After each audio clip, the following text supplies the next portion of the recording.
바울을 제자로 부르시다라는 제목으로 하나님 말씀을 나누겠습니다.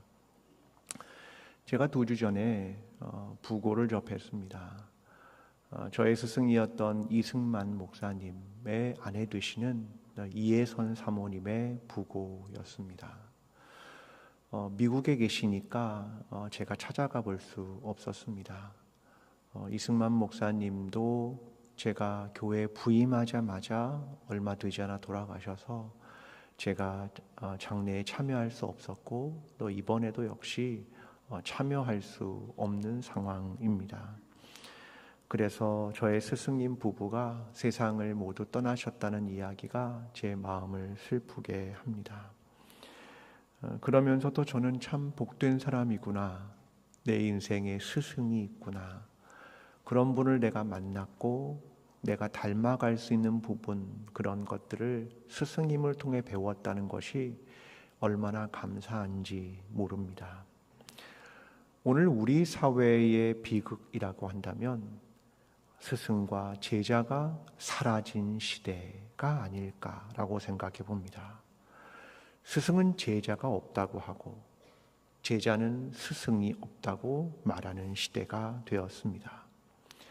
한국교회는 1980년대와 1990년대를 지나며 제자 훈련이라는 것을 굉장히 열심히 했습니다. 그때 수많은 사람들이 제자가 되고 스승이 누구인가, 내 영적인 스승이 누구인가, 이런 것들을 굉장히 많이 찾았던 시대였습니다. 그런데 오늘 돌이켜보면 그때 제자 훈련을 받았던 사람들이 이제 스승이 될 나이가 되고 영적인 성숙을 했을 겁니다. 그런데 과연 그런 훈련을 받았던 사람들이 오늘 누가 그들의 제자인가를 물어보면 우리는 뭐라고 답할 겁니까? 스승이 문제인지 제자가 문제인지, 오늘 우리는 그런 사회를 살아가고 그런 한국교회를 살아갑니다. 우리 교회에 다음 세대가 있습니다. 우리 교회의 다음 세대의 아이들은 오늘 여기 있는 저와 여러분 중에 누구를 영적인 스승으로 생각하고 따를 것인가? 가만히 생각해 보면 나는 과연 그런 사람인가? 이런 질문을 하게 됩니다. 이런 시대를 살아가면서 예수 그리스도의 제자란 누구인가? 거기에 대한 이야기를 함께 여러분과 나누어 보려고 합니다. 예수님은 이제 장소를 게네사렛 호숫가로 옮기셨습니다. 많은 무리들이 예수님의 말씀을 듣기 위해 찾아왔습니다. 말씀을 마치시고 시몬에게 말씀하십니다. 깊은 데로 내려가서 고기를 잡으라. 시몬은 이렇게 대답합니다. 선생님, 우리가 밤이 새도록 수고하였으되 잡은 것이 없지만은 말씀에 의지하여 그물을 내리리이다. 이에 순종하자 엄청나게 많은 고기가 잡히게 됩니다. 그때 시몬 베드로가 이를 보고 예수의 무릎 앞에 엎드려 주여, 나를 떠나소서, 나는 죄인이로소이다. 그때 예수님은 무서워하지 말라, 이제후로는 내가 사람을 취하리라 라고 말씀하시며 그를 제자로 부르시자 옆에 있던 야고보와 요한도 배들을 육지에 대고 모든 것을 버려두고 예수를 따랐다. 그 얘기가 오늘 본문 전체의 이야기입니다. 여기까지는 예수님께서 혼자 사역을 하셨습니다. 그런데 이제 5장에 들어오면서 제자를 부르시는 장면이 등장합니다. 예수님 시대에는 랍비가 있었습니다. 선생님이라는 말이고 그 뜻은 나의 주인, 그런 뜻입니다. 스승과 제자는 대단히 가까웠습니다. 그래서 제자가 배울 때에는 이런 말을 합니다. 그들이 오가며 내는 먼지에 뒤덮이는 것이 배움이다. 스승의 바로 뒤를 따라가면서 그분의 먼지를 내가 뒤집었을 만큼 가까이에서 그를 배우는 것이 스승과 제자의 관계이다. 이것이 유대인들의 랍비와 제자의 관계였습니다. 그런데 랍비는 우리가 아는 제사장이나 율법학자들이 랍비가 되지 않고 대부분 일반인들이었습니다. 대장장이, 제단사, 농부, 가죽세공사, 신발 제작자, 나무꾼, 목수, 이런 일반 사람들이 랍비가 되었습니다. 사회적 지위가 아니라 도덕적 인품이 그가 랍비가 되는 것이다 라고 사람들이 인식한 것입니다. 예수 그리스도의 제자가 된다는 건 그래서 그분의 말씀과 인격과 삶을 따른다, 그분처럼 살아가고자 한다, 그분을 닮아가고자 한다, 이것이 랍비와 제자와의 관계였다라는 것입니다. 그런데 우리는 어느 순간부터 제자가 되기를 원하지 않습니다. 예수의 제자가 된다는 게 대단히 우리가 부담스럽습니다. 왜 그럴까요? 예수의 제자가 된 건 어렴풋이 생각하더라도 나는 제자가 되면 고단한 삶을 살 것 같습니다. 내가 포기해야 될 것도 많은 것 같고, 그래서 제자가 되고 싶지도 않고 부자 청년처럼 그런 마음을 갖게 되는 겁니다. 그래서 이 땅을 살 때는 재물과 권력과 명예를 갖고 싶고, 죽은 후에는 용서받고 구원받고 천국에 가면 된다는 대단히 얄팍한 생각을 하는 것입니다. 저는 이것을 이렇게 말해보고 싶습니다. 신앙의 이중 플레이, 지독한 이기주의라고 저는 생각을 합니다. 그래서 예수를 믿으면서도 내 안에 신앙적 질문이 나오지도 않고 고뇌가 일지도 않고 내 안에 신앙인으로 사는 갈등이 도무지 일어나지 않는 것입니다. 신앙은 저 하늘의 것, 사후의 것, 나의 구원을 위한 것이 되어버렸기 때문입니다. 하늘과 땅을 이원화시켰기 때문입니다. 이때 우리는 끊임없이 강조해야 되는 게 있습니다. 그게 뭐냐면 하나님의 전적인 은혜, 무조건적인 용서, 이걸 자꾸 강조해야 됩니다. 그래야 내가 이 땅에서 어떻게 살든, 어떤 이익을 누렸든, 어떤 권력과 자리를 얻었든 그것을 모두 뒤로 하고 하나님 나라, 하늘 나라에 갈 수 있다라고 말해야 하기 때문입니다. 그래야 우리가 양쪽에서 이중 플레이가 가능하기 때문입니다. 예수의 제자, 우리는 더 이상 예수의 제자가 되고 싶다, 이런 마음을 갖지 않는다. 이게 대부분의 사람들의 생각이다라고 저는 생각합니다. 이제 이런 생각을 가지고 본문으로 들어와 봅니다. 누가복음 5장 5절입니다. 시몬이 대답하여 이르되 선생님, 우리들이 밤이 새도록 수고하였으되 잡은 것이 없지만은 말씀에 의지하여 내가 그물을 내리리다 하고, 시몬의 말은 이겁니다. 우리가 밤새도록 수고했지만 잡은 것이 없습니다. 저는 이 말이 오늘 우리 사회를 반영하는 대단히 중요한 말이라고 생각합니다. 여러분, 밤새도록 수고하면 어떻게 돼야 됩니까? 뭔가를 얻어야 됩니다. 이걸 뭐라고 말하냐면 성과주의, 이렇게 말하는 겁니다. 수고하면 결과를 얻어야 된다. 이게 성과주의입니다. 근데 또 하나가 있습니다. 요한복음 5장에 등장하는 베데스다 못가의 이야기입니다. 요한복음 5장 7절, 병자가 대답하여 주여, 물이 움직일 때마다 나를 못에 넣어줄 사람이 없어 내가 가는 동안 다른 사람이 먼저 내려가나이다. 베데스다의 못가는 하나의 전설이 있었습니다. 가장 먼저 들어가는 사람, 그 사람만 병이 낫는다, 이겁니다. 그러면 1등만 기억하는 세상 아닙니까?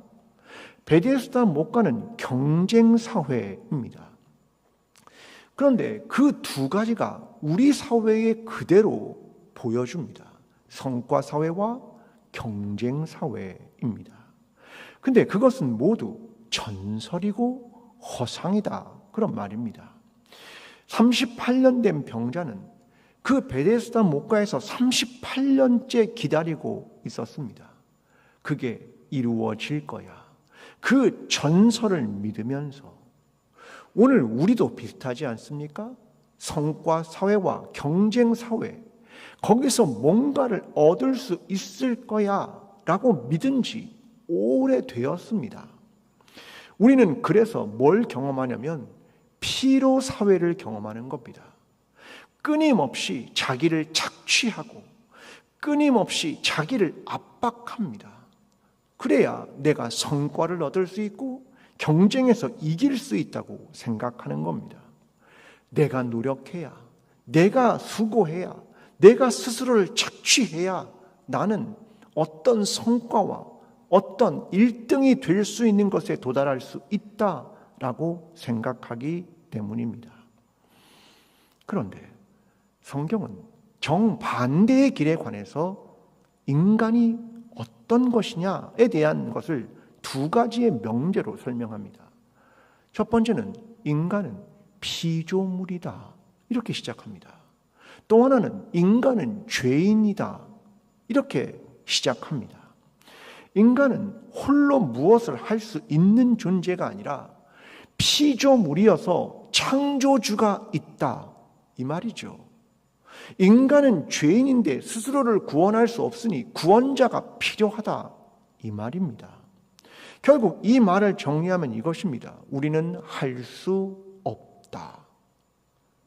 나는 할 수 없다. 이것으로부터 성경은 시작하고 있다는 말입니다. 그런데 어느 순간 우리는 피조물이고 우리는 죄인이라고 하는 인간의 본연의 정체성을 종교적 울타리 안에 가두어 버렸습니다. 이건 종교적인 거지 라고 가두어 버리고 실제는 사회와 세상이 말하는 것, 성과 사회와 경쟁 사회 속에 그대로 들어가 있습니다.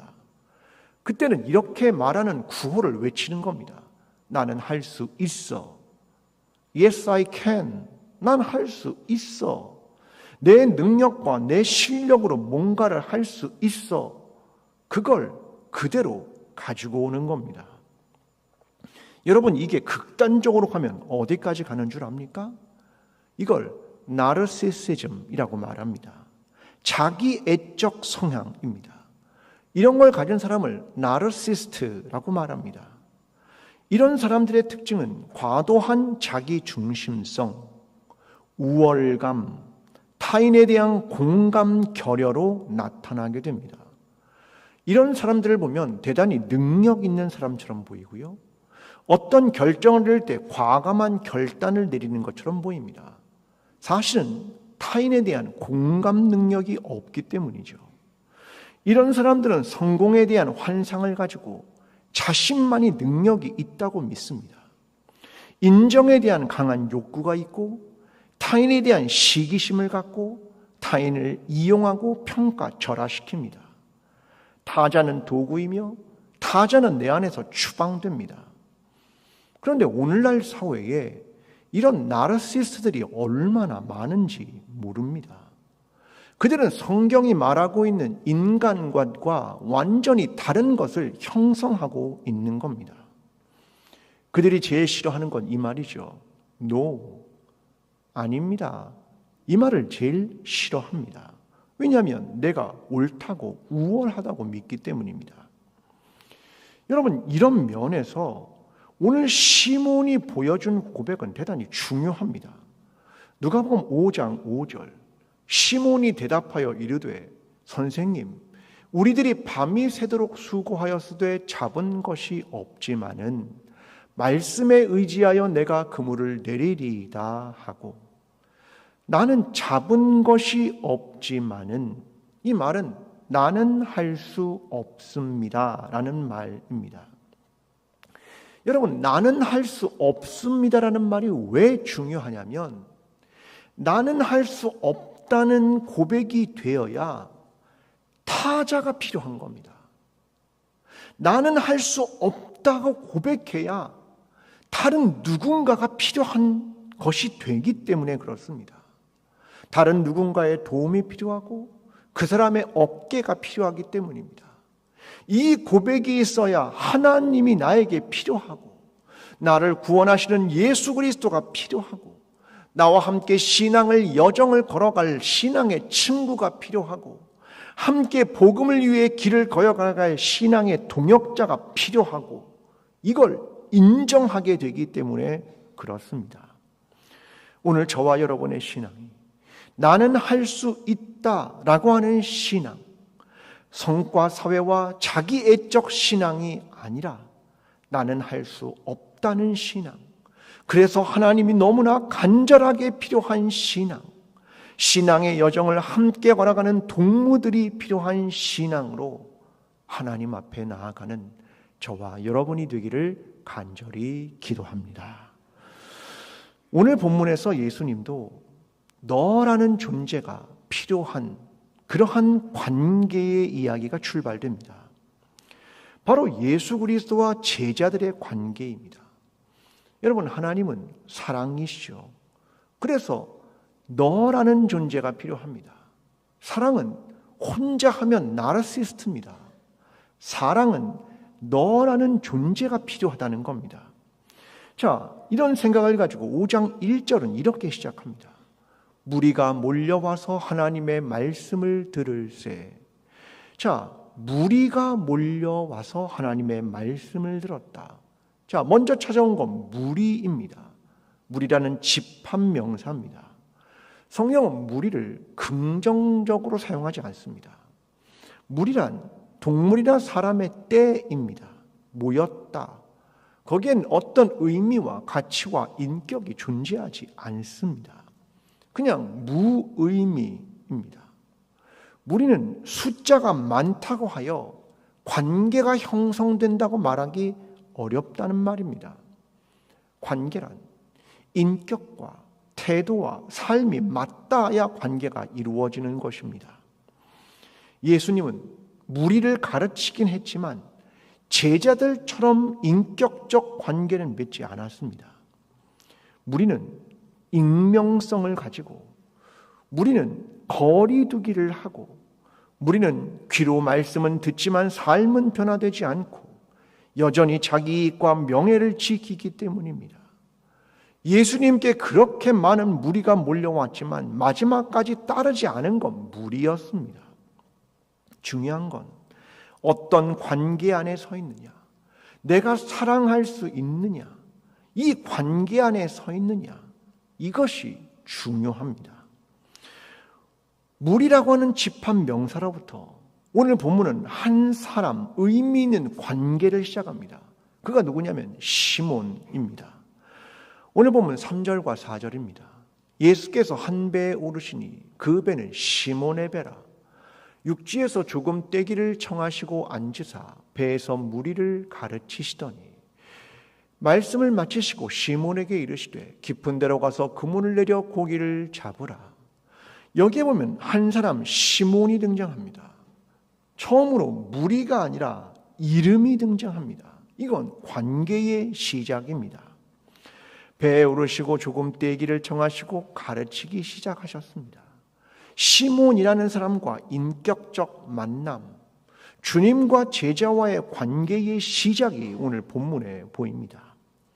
우린 여기서 질문을 하게 되죠. 왜 시몬일까? 왜 주님은 제자를 시몬으로 부르셨을까? 여기에 대한 질문을 하게 됩니다. 우리는 시몬에 대해 아는 건 오늘 본문에서 두 가지밖에 없습니다. 첫째, 그의 직업은 어부였다. 둘째, 지금 그는 아무것도 잡지 못하고 그리고 배에서 그물을 씻고 있는 상황. 이 두 가지밖에 오늘 본문에 등장하지 않습니다. 여러분 항상 예수님을 믿으면서 이런 질문을 하지 않으셨습니까? 제자 중에 어부가 왜 이렇게 많을까? 여러분 궁금해 하셨습니까? 안 궁금해 하셨으면 이 부분을 넘어가도록 하겠습니다. 여러분 궁금하셨습니까? 왜 어부가 많았다고 생각하십니까? 저도 그 해답을 잘 몰랐습니다. 그런데 조금 그 클루를 찾았습니다. 어부는 보통의 직업 맞습니다. 그런데 제자가 되기에는 적합하지 않은 직업인 것도 맞습니다. 당시에 모세의 율법을 그대로 지키기 어려운 직업이 두 가지가 있었다고 합니다. 첫째는 목수이고 두 번째는 어부입니다. 왜 모세의 율법을 지키기 어려웠을까? 첫째는 목수는 당시에 장의사 일을 함께 했다고 합니다. 그러니까 나무로 관을 짜면서 장의사로 시체를 만지는 겁니다. 그러니까 목수는 모세의 율법을 지키기 어려운 직업입니다. 또 하나는 어부입니다. 여러분, 어부는 물고기들을 잡습니다. 그러면 그물에 올라오죠. 그러면 어떻게 되냐면 정한 물고기와 부정한 물고기를 종교적으로 갈라내야 됩니다. 레위기 11장 10절은 이렇게 말하죠. 물에서 움직이는 모든 것과 물에서 사는 모든 것, 곧 강과 바다에 있는 것으로서 지느러미와 비늘 없는 모든 것은 너희에게 가증한 것이라. 그러니까 부정한 걸 만지면 가증하게 되고 부정하게 되는 겁니다. 근데 어부는 어쩔 수 없이 올라온 물고기를 정한 물고기와 부정한 물고기로 나눠야 됩니다. 그러니까 부정한 물고기를 만질 수밖에 없는 거죠. 그래서 종교적으로 모세의 율법을 지키기 어려운 직업이 어부였습니다. 목수였던 예수님, 그분이 어부였던 제자들을 불렀다, 그 말입니다. 종교적 변두리로 나갔던 사람들끼리 유유상종했다는 말이 아니라 예수님은 자신도 그러했고 또 어부인 제자들, 그들의 외모를 보지 않았다, 그런 말입니다.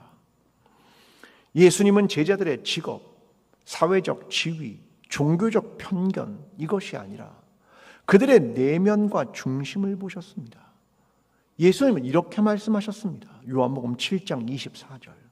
외모로 판단하지 말고 공의롭게 판단하라 하시니라. 외모로 판단하지 말아라. 주님은 편견 없음, 외모로 판단하지 않음, 중심을 보시는 것, 그것이 주님이었다. 주님이 제자를 부르는 기준은 바로 그것이었다, 이 말입니다.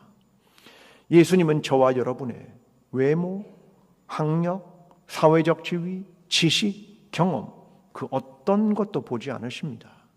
사회적 편견, 사람들의 시선도 중요하지 않습니다. 랍비가 어떤 사람도 랍비가 될 수 있었던 것처럼 예수님의 제자도 어떤 사람도 될 수 있었다는 말입니다. 예수 그리스도가 제자가 된다. 그것은 주님의 열린 부르심이라는 말이고 모든 일을 위한 구원이 가능하다는 말입니다. 여러분, 우린도 누군가에게 편견을 갖지 말아야 합니다. 그 사람을 볼 때 그 사람의 학력, 사회적 지위, 재산, 성과, 그거로 판단하지 마십시오. 목수였던 예수 그리스도와 그분의 인격적인 관계를 이루고 공동체 안에서 서로 예수 그리스도 안에서의 삶과 예수 그리스도를 통한 삶을 나누며 우리 모두가 무리가 아니라 신앙 안에서 인격적인 관계를 맺어가는 예수 그리스도의 제자, 그 부르심을 받은 제자가 되기를 간절히 기도합니다. 이번에는 게네사렛 호수에서의 시몬의 상황입니다. 5절은 이렇게 말합니다. 선생님, 우리들이 밤이 새도록 수고하였으되 잡은 것이 없지만은 말씀에 의지하여 내가 그물을 내리리이다. 말씀에 의지하여 내가 그물을 내린다 라고 말할 때 그는 선생님이라고 부릅니다. 헬라어로 에피스테타테스라는 말입니다. 선생님. 그런데 보통은 헬라어에서 선생님을 이 단어를 쓰지 않고 디다스칼로스라는 단어를 사용합니다. 근데 디다스칼로스라는 단어는 그냥 모르는 사람이 부를 때 선생님이라는 말이고, 오늘 본문에 사용되는 에피스타테스라는 말은 추종자가 선생님을 부를 때 사용하는 단어가 바로 에피스타테스라는 선생님입니다. 시몬은 예수님을 에피스타테스라는 선생님이라고 부름으로써 내가 당신을 따릅니다 라고 하는 것을 보여주고 있는 내용입니다. 그렇다면 우리는 질문을 하게 되죠. 어떤 사람이 스승을 추종하면 제자가 되는가? 많은 사람들이 예수님을 추종하고 싶었고 그의 제자가 되고 싶었습니다. 그래서 예수님 앞에 나아가 말합니다. 예수님, 제가 예수님 제자가 되고 싶습니다. 누가복음 9장 57절과 58절 이렇게 말합니다. 길 가실 때 어떤 사람이 여짜오되 어디로 가시든지 나는 따르리이다. 예수께서 이르시되 여우도 굴이 있고 공중에 새도 집이 있으되 인자는 머리 둘 것이 없도다 하시고, 많은 사람이 따르겠습니다 라고 고백했지만 예수님은 인자가 머리 둘 데가 없네. 도대체 나는 그 많은 사람이 따르고자 하지만 참 머리 둘 것도 없구나. 그 얘기를 하시는 겁니다. 그 이유를 그 다음 62절에 설명합니다. 예수께서 이르시되 손에 쟁기를 잡고 뒤를 돌아보는 자는 하나님 나라에 합당하지 아니하니라 하시니라. 예수를 따른다고 하면서 넌 여전히 손에 쟁기를 잡고 가진 것이 많다. 뒤를 돌아볼 만큼 포기할 수 없는 게 너무 많다. 그 얘기를 하신 겁니다. 근데 오늘 본문에서 시몬의 자세는 달랐습니다. 누가복음 5장 11절, 그들의 배들을 육지에 대고 모든 것을 버려두고 예수를 따르니라. 버려두고 예수를 따랐다. 그렇다면 오늘 우리는 예수님의 제자입니까? 무엇을 버렸고 오늘 무엇을 버리고 있습니까? 만약 십자가는 주님이 지고 나는 십자가를 지지려 않는다면 내가 손에 쟁기를 잡고 뒤로 돌아보는 사람과 무엇이 다른 겁니까? 신앙의 이중 플레이 아닙니까? 예수의 제자가 되려는 것입니까? 다시 생각해 보아야 합니다. 김태성의 다시 역사의 쓸모라는 책에 보면 매천 황현의 이야기를 합니다. 황현이라는 사람은 황희정승의 후손으로 광양에서 태어난 사람입니다. 근데 가문은 이미 다 기울었습니다. 그는 소과에 1등으로 합격을 합니다. 그런데 시험관이 그가 시골 출신이라는 이유로 2등을 줍니다. 황현은 곁에서 지켜보니 조정이 이미 썩을 대로 썩었습니다. 그래서 그는 초야에 묻혀 학문에 매진하기로 결심합니다. 자신의 삶은 평화로웠지만 시대는 혼란스러웠습니다. 그래서 1864년부터 1910년 경술국치까지 역사를 써내려가기 시작합니다. 위정자들의 잘못, 조정의 행적을 서슴없이 비판하기 시작합니다. 이 책이 매천야록이라는 책입니다. 그리고 그는 목숨을 끊으며 절명시라는 것을 씁니다. 그 일부는 이렇습니다. 가을 등잔불 아래 책을 덮고 지난 날을 헤아리니 인간 세상에 식자 노릇 어렵기도 하구나. 그의 시에 이런 내용입니다. 식자 노릇 어렵구나. 혼란한 정국과 나라가 망해가는 상황 속에서 지식인으로 굳건하게 살아가기 어렵구나. 그가 말하는 지식인이란 남보다 더 많이 배운 사람이 아니라 조정에서 한자리 하는 사람이 아니라 이를 토대로 행동할 줄 아는 사람들이다 라는 겁니다. 자신은 국가의 녹을 먹은 사람도 아니고 나라에서 특별히 나에게 어떤 것도 해줄 것이 없지만 조선왕조 500년이 끝나가는데 그렇게 선비 문화를 가지고 살았던 선비 문화의 수혜자들, 그렇게 자기의 이익을 얻었던 그 선비들 중에 단 한 사람도 부끄러워하지 않고, 한 사람도 과연 혜택을 누렸는데 아무도 책임을 지는 사람이 없구나. 과연 식자인가? 과연 행동하는 사람인가? 그렇게 많은 선비들 중에 단 한 사람도 책임을 지는 사람도 없고 부끄러운 사람도 없고 나라는 이렇게 망해가는구나. 그걸 말하는 겁니다. 오늘 우리 시대는 아무도 책임지지 않는 시대인 것 같습니다. 각자 도생하고 자기 보신하고 책임질 일은 하지도 않고 부끄러움도 없고 책임지는 사람도 없습니다. 왜요? 내가 얻은 지위와 명예가 손상을 입을까 봐 그게 두려운 겁니다. 그래서 내가 책임지기 싫으니 다른 사람을 희생양으로 삼습니다. 그를 끝없이 비난하고 난 잘못이 없다고 말합니다. 끊임없이 자기 합리화를 하고 여론을 조성해서 그렇게 희생양을 죽이려 합니다. 여러분, 예수님이 가신 십자가의 길은 무엇입니까? 예수 그리스도의 뒤를 따라가는 제자의 길은 어떤 것입니까? 여러분, 제자의 길에서 무엇을 기대하셨습니까? 예수 그리스도를 믿기로 하면서 무엇을 정말로 기대하셨습니까? 성공입니까? 부입니까? 자리입니까? 사람들의 인정입니까? 권력입니까? 명예입니까? 아니요. 오히려 고난과 자족과 낮아짐과 사랑하는 사람들의 배신과 힘을 잃음과 쌓아왔던 명성의 손상, 그것 아니었겠습니까?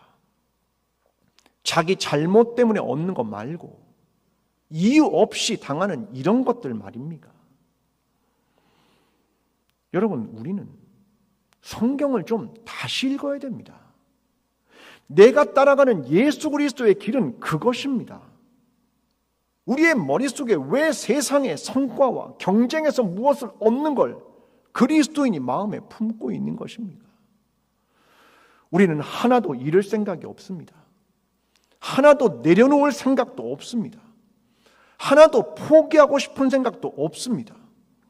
오히려 나의 생존과 보존과 지키는 걸 위해 몸부림칩니다. 예수 그리스도의 삶을 다시 읽으십시오. 내가 따르고자 하는 예수 그리스도의 길을, 성경을 다시 읽으십시오. 난 과연 무엇을 따르고자 했는가? 그것을 다시 읽으셔야 합니다. 하나님 나라를 얻는 방법이 무엇인 줄 아십니까? 마태복음 13장 44절. 천국은 마치 밭에 감추인 보화와 같으니 사람이 이를 발견하고 숨겨두고 기뻐하며 돌아가서 자기 소유를 다 팔아 그 밭을 사느니라. 하나님 나라는 어떤 것과도 비교할 수 없는 가치의 발견, 예수 그리스도의 발견, 그걸 통해서 내 소유를 다 팔아 그 가치를 얻는다. 이것이 하나님 나라다. 그걸 설명하는 겁니다. 소유와 타인의 인정과 자리와 권력과 명예를 다 내려놓은 자가 얻는 나라가 하나님 나라다. 그게 예수님 말씀입니다. 다 내려놓고 사랑과 평화와 정의와 바름과 아름다움과 경이로움을 얻을 수 있다면, 예수 그리스도를 얻을 수 있다면 내가 손에 가진 모든 것들을 다 팔아 내려놓을 수 있다. 그런 자만이 하나님 나라를 얻게 된다. 이것이 예수 그리스도의 말씀입니다. 그래서 시몬은 말합니다. 8절에서 시몬 베드로가 이를 보고 예수의 무릎 아래 엎드려 이르되 주여 나를 떠나소서 나는 죄인이로소이다. 그는 먼저 고백을 합니다. 주님, 나를 떠나십시오. 나는 죄인입니다. 라고 자기의 부끄러움을 본 겁니다. 이걸 감당하지 못하겠습니다. 라고 고백을 한 겁니다. 그런데 역설적으로 나의 이 고백이 있을 때 그의 이름이 바뀝니다. 누가는 이렇게 기록합니다. 시몬 베드로가 처음 등장하는 말입니다. 그가 이전에 시몬이었는데 이제 시몬 베드로라는 존재가 되었다. 제자가 되는 순간 그 고백, 그리고 그 다음에 뭐냐면 모든 것을 버려두고 예수를 좇으니라. 그 다음은 떠남과 버림, 이 실천이 제자가 되었다. 그걸 누가가 말하는 겁니다. 그런데 어떤 머리 좋은 그리스도인들은 그 다음을 예측합니다. 일단 말이야, 죄인임을 고백하자. 그리고 버리는 척하고 제자가 된 후에 그 다음은 다 용서받고 다시 소유를 손에 쥐어야지. 아주 얄팍한 생각을 합니다. 페이크입니다. 거짓이죠. 아나니아와 삽비라와 뭐가 다릅니까?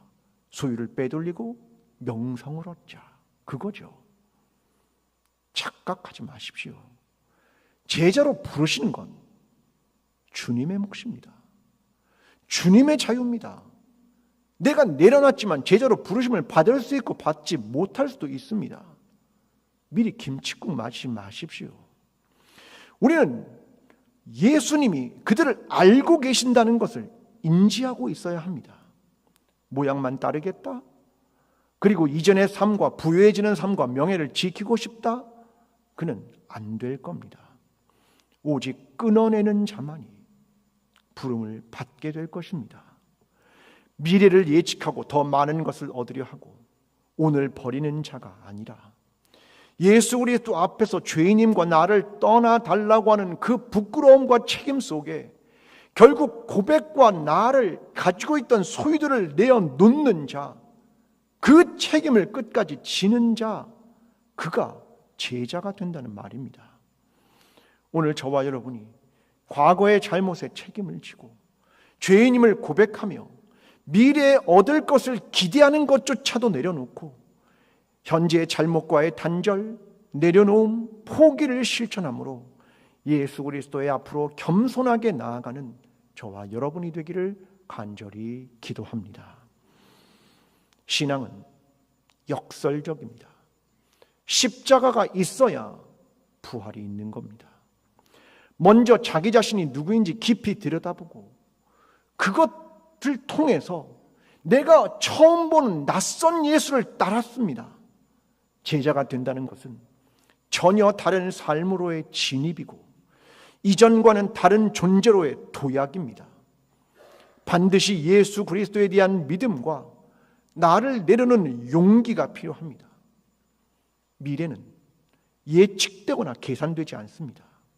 미래는 눈에 보이지도 않습니다. 미래는 아직 아님이기 때문에 그렇습니다. 그런데 소망도 그렇습니다. 로마서 8장 24절과 25절. 우리가 소망으로 구원을 얻었음에 보이는 소망이 소망이 아니니 보이는 것을 누가 바라리요? 만일 우리가 보지 못하는 것을 바라면 참음으로 기다릴지니라. 눈에 보이는 건 소망이 아니다. 그 말이죠. 눈에 보이는 과거, 다 봤던 과거는 소망이 아닙니다. 오늘 현재 보이는 것도 소망이 아닙니다. 소망은 보이지 않는 미래다. 그게 도래하는 거야. 그렇게 말하는 겁니다. 미래와 소망은 그래서 도래할 것이고 앞으로의 가능성이고 새로운 것을 향해 열리는 겁니다. 그리스도인들은 누구냐? 그들은 소망을 갖는 자들입니다. 미래가 보이지 않지만 그걸 두려워하지 않고 소망을 갖고 있는 자들이 그리스도인입니다. 그걸 가지고 있지만 예수 그리스도를 그래서 오늘 따르는 길을 선택하고 참고 기다릴 줄 아는 사람들입니다. 그가 바로 제자들입니다. 오늘 저와 여러분도 앞으로 보이지 않지만 오늘 예수 그리스도를 바라보고 앞으로 어떤 일이 펼쳐질지 모르지만 소망과 인내를 가지고 그 시간을 기다리는 것, 이것이 제자의 삶인 것입니다. 저와 여러분도 예수의 길, 예수를 따르는 길, 예수와 인격적 삶을 가지고 닮아가는 그 삶을 선택하며 살아가는 예수 그리스도의 제자가 되는 저와 여러분 광주 제일교회 공동체가 되기를 간절히 축원합니다.